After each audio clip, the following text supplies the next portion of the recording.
Now, is Putin implacable? I don't know. I tend to think he's in the Soviet model of advance until you encounter resistance and then you can retreat. It's that George Kennan quote I used earlier. You know, The Lavrov showed up in Alaska wearing a sweatshirt, right? That said USSR and Cyrillic. CCCP, Yeah. right? So, the optics of we're willing to make a deal about territory, right? That's evolving now. At what point is it, if you're the Europeans, if you're the coalition of the willing, etc., how much does allowing Putin to keep territory in whatever formal or informal guise, how does that reverberate in terms of the European countries, which from the very beginning of this have talked about not wanting Putin to be able to reconstitute some kind of empire? Well, they're right.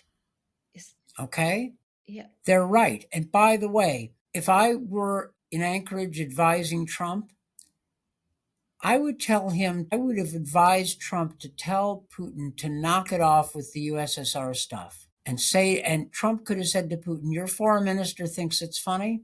You're not getting the empire back. What was your reaction when you saw that sweatshirt? That he was trolling us, that they were arrogant, and that we should respond appropriately, meaning push back. You don't have to take shit from these people. They haven't earned it. I would also remind him that he's been at war with Ukraine for 3 years and hasn't managed to roll them up. So don't talk to me about the might of Russia.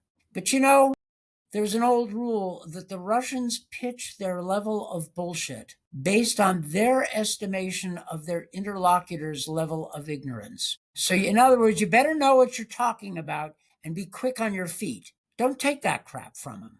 But then you don't have to scream and yell, just don't take any nonsense. Yeah. And then you can get down to business.